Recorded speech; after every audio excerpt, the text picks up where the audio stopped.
함수에 대해 알아보도록 하겠습니다. 파이썬에서 함수는 내장 함수, 내장 모듈, 외부 모듈 이렇게 크게 세 가지로 나누어 볼 수 있습니다. 내장 함수 같은 경우에는 파이썬의 기본적인 함수로서 입력이나 출력을 하기 위한 함수 등이 대표적이 되겠습니다.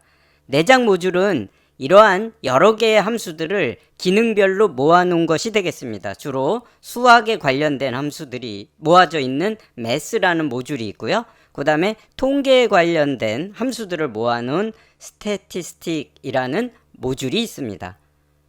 세 번째로 외부 모듈인데요. 외부 모듈은 추가로 설치가 필요합니다.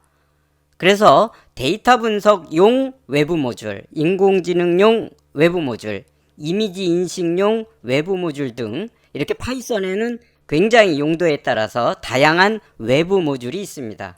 이러한 외부 모듈을 잘 활용하면 여러분들은 아주 고급의 그러한 프로그램을 작성할 수 있겠습니다. 우리는 주로 외부 모듈, 즉 데이터 분석 외부 모듈을 많이 다음 편에서부터 이용하게 될 것입니다. 여기에서는 내장 함수에 대해서 간단히 알아보도록 하겠습니다. 내장 함수에 대해 알아보기 위해서 우리는 엑셀 데이터를 가지고 간단히 해보도록 하죠. 여기 엑셀 데이터가 이렇게 있는데요.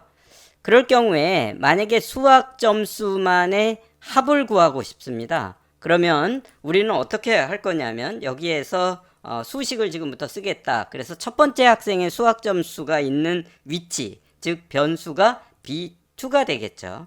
그 다음에 두 번째 학생이 있는 게 B3 더하기 B4 더하기 B5 이런 식으로 4명의 학생의 수학 점수를 합을 구할 수 있겠습니다. 그런데 여러분들은 이게 100명이고 1000명이라면 이러한 식으로 구할 수가 없겠죠. 그래서 이렇게 해서 구하지 않고 우리는 특수하게 함수, 즉 특정한 위치에 있는 데이터들을, 상수들을 모두 합할 수 있는 기능을 하는 이러한 함수가 있습니다. 여기에서 이제 썸이 되겠는데요. 썸이라는 것을 이용하고 이 안에다가 인자를 주게 됩니다. 이 안에다 인자를 주게 되는데요. 여기 지금 인자를 안 줘서 에러가 났는데 이 안에 인자는 내가 합을 구하기 위한 각각의 변수들이 되겠죠. 즉 위치들이 될 겁니다. 그래서 좀 더 편하게 쓰기 위해서 우리는 B2로부터 점점 2개 누르면 그 사이가 되겠죠. 그래서 B5까지, 즉 B2에서 B5 사이에 있는 값에 합을 구하라고 하게 되면 썸이라는 이러한 내장 함수가 수행을 하게 됩니다. 그래서 하게 되면 310이 나왔죠. 그래서 위에 각각의 변수들을 모두 이렇게 일일이 더하는 것이 아니라 어떠한 값들을 주면 그 값의 합을 구하는 이러한 함수를 이용하는 것이 굉장히 편리하겠습니다. 만약에 수학 점수 중에 가장 큰 값을 구하고 싶습니다. 그러면 어떻게 해야 될까요?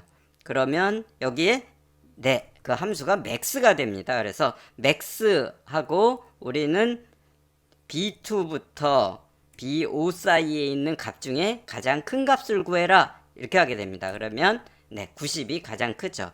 만약에 가장 작은 값을 구해라 그러면 min이 되겠죠. 그래서 B2에서 B5까지 영역을, 데이터의 영역을 주고 가장 작은 값을 구해라 그러면 65가 가장 작은 이러한 형태가 되겠습니다. 우리는 지금부터 이러한 것을 파이썬에서 어떻게 하는지를 알아보도록 하겠습니다.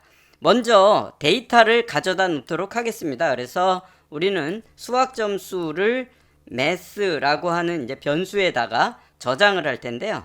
그 저장되어 있는데 우리 앞에 엑셀에 있는 걸 그대로 가져다 놓죠. 그래서 4명의 학생의 수학 점수를 가져다 놨습니다. 그래서 파이썬에서는 이렇게 괄호로, 양쪽에 괄호로 여러 개 데이터를 묶어주게 되죠. 그 다음에 이제 영어 점수 같은 경우에 4명의 학생의 영어 점수를 역시 가져다 놓도록 하겠습니다. 그러면 수학과 영어 점수를 가져다 놨습니다. 그러면 수학 점수의 합을 구하고 싶습니다. 그러면 어떻게 해야 될까요? 파이썬에서도 엑셀과 똑같이 썸이라는 함수를 이용하게 되는데요. 썸 했을 때 여기에다가 영역을 주지 않고 우리는 모든 데이터가 어디에 저장되어 있냐면 매스라는 이름에 한꺼번에 다 저장되어 있습니다. 그래서 여기에다가 매스 이렇게 주면 합을 구하게 될 것입니다. 그러면 구한 합을 우리는 화면에다 출력을 하기 위해서 이제 프린트라는 역시 또 내장 함수를 이용하게 되죠. 그러면 매스라고 하는 곳에 저장되어 있는 여러 개 데이터에 합을 구한 다음에 그 합을 화면에다가 출력해라 이렇게 하게 됩니다. 그래서 실행을 하게 되면 310이라고 하는 합을 구했습니다. 이번에는 영어 점수의 합을 구하면 역시 동일하겠죠. 그래서 이것을 그대로 복사해서 가져다 놓고 우리는 math가 아니라 eng 이렇게 하면 영어 점수의 합을 구하게 됩니다. 역시 만약에 수학 점수 중에 최고 점수를 구하고 싶습니다. 그러면 sum이 아니라 최고 점수에 대한 함수 이름이 max가 됩니다. 또 최저 점수를 구하고 싶습니다. 그러면 여기에서 max가 아니라 또 min이 되겠죠. 그러면 합과 최고 점수, 최저 점수를 우리는 구할 수 있겠습니다. 그래서 실행을 하면 90점, 65점 최고와 최저 점수를 쉽게 구해서 출력을 해보았습니다. 이런 식으로 내장함수를 잘 활용하면 되는데요. 이러한 내장함수가 무엇이 있고 어떤 역할을 하는지를 일일이 영어 단어 외우듯이 또 외워야 되는데 여러분들이 아마 자주 사용하면 이러한 부분에서 큰 어려움 없이 자주 사용하는 것은 이용할 수 있을 것 같습니다. 그렇지만 그것도 일일이 외워야 되기 때문에 우리는 여기 블록 함수에 가면 우리가 자주 사용하는 즉 입력과 출력 함수가 있고요. 여기 내장 함수에 가면 우리가 굉장히 자주 사용하는 이러한 합을 구하거나 최대값, 최저값 또는 절대값이나 반올림을 하는 이러한 함수들을 쉽게 찾아서 바로 이런 블록으로 코딩하면 텍스트가 생성되는 형태로 가게 될 것입니다. 그래서 여기 이렇게 코드를 갖다 놨죠. 블록을. 그래서 여기에 블록 이렇게 다시 ON을 하게 되면 썸이 이렇게 나타나는 것을 알 수가 있습니다. 이러한 식으로 여러분들이 직접 텍스트를 타이핑하지 않고 아주 쉽게 블록에서 원하는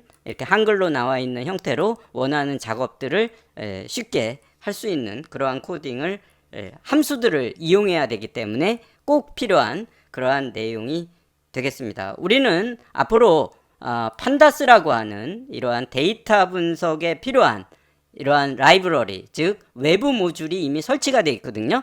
이 외부 모듈을 이용해서 여러분들은 이제 데이터 분석을 하게 될 텐데요. 필요에 따라서 여러분들이 텍스트로 이렇게 직접 입력도 하지만 각각의 굉장히 많은 이러한 함수들이 있기 때문에 이 함수들을 일일이 외울 수 없고요. 여러분들이 이러한 블록을 이용해서 코딩을 하게 되면 오타도 좀 줄이고 외워야 되는 부분에 대해서 좀 더 편리하게 사용을 할 수 있을 것 같습니다. 우린 다음에 좀 더 편리한 그런 블록을 이용해서 데이터 분석을 해보도록 하겠습니다.